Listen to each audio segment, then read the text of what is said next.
चलिए आज हम आपको दर्शन कराते हैं पटजिरवा माई के प्रांगण में बने इस भवन का, जिसे बिहार के पूर्व पर्यटन मंत्री श्री नारायण प्रसाद जी ने बनवाया था।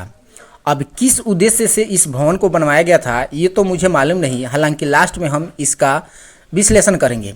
तो ये रहा पटजिरवा माई का स्थल या स्थान। आप देखेंगे यहाँ पे जो भवन बना है उसके अंदर में किस तरीक़ा से एक कचरा फैला हुआ है। आप ध्यान से देखेंगे, जंगले के द्वारा हम बनाए हैं। देखिए कैसे कैसे पैसे का बर्बादी किया गया है। ये किचन रूम जैसा लग रहा है। कैसे सरकार के पैसा का दुरुपयोग किया गया है केवल अपने कमाने के लिए। ज़मीन को एक कब्जा कर दिया गया, एक भवन निर्माण करा करके। उस भवन में कुछ हो नहीं रहा है। यहाँ खिड़कियाँ टूटी हुई है। इस खिड़की के अंदर आप देखेंगे तो उसी तरीक़ा से कचरा फैला हुआ है।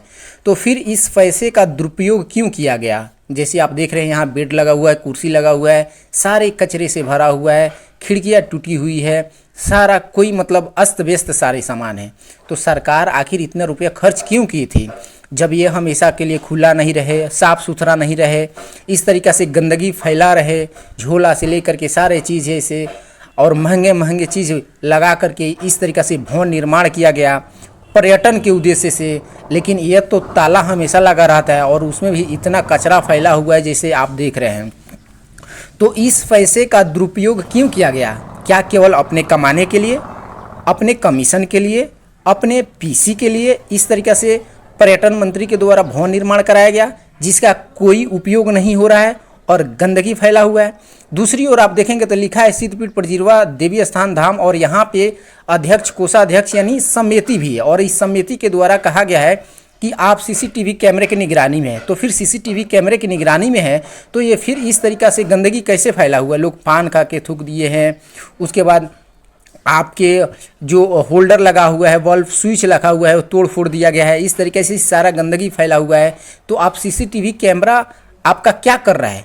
ये सवाल पूजा समिति के ऊपर भी उठता है कि जब सीसीटीवी कैमरा है तो आप उस सीसीटीवी कैमरा के माध्यम से क्यों नहीं उस पर कानूनी कार्रवाई करते हैं?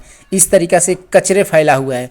और तो और आप देखेंगे यहाँ कल के पास कितना पानी लगा हुआ है। यह पटजिरवा माई स्थान के प्रांगण का कल है और कितना गंदगी फैला हुआ है। आप देख लेंगे चारों तरफ किस तरीक़े से इस भवन के अंदर का ये मतलब दृश्य आप देख रहे हैं। तो भाई इस भवन के बनाने का उद्देश्य क्या था? जब इसमें ताला रहेगा, इस तरीक़े से कचरा फैला रहेगा, तो क्या केवल अपने उद्देश्य पूरी करने के लिए, अपने पैसे कमाने के लिए इस तरीक़े से भवन का निर्माण किया गया और उस पटजिरवा माई स्थान का प्रांगण को एक मतलब जगह को कब्जा कर दिया गया?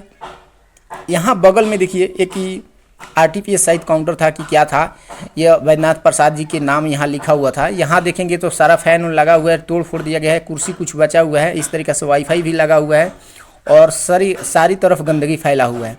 मतलब हर तरफ गंदगी ही गंदगी फैला हुआ है।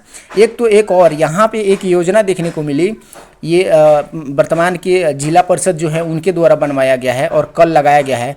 इस कल का कीमत बताया गया है उसमें 99,600 रुपया, यानी 99,600 रुपया में एक चापा कल गड़वाया गया है। इस तरीक़ा से इस योजना का दुरुपयोग हुआ है। इस तरह के मंदिर के प्रांगण के कुव्यवस्था को देख करके आपको क्या लगता है कि क्या पूजा समिति से लेकर के जो मंत्री यहाँ योजना के तहत भवन बनवाए हैं या जो जिला परिषद यहाँ चापाकल हड़वाए हैं या जो भी कार्य व्यवस्था किया गया है, क्या एक दूसरे से मिले जुले हैं क्या? कि इस तरीक़ा से कुव्यवस्था भी दिख रही है और पैसा का घपला जैसे चीज़ें दिख रही है।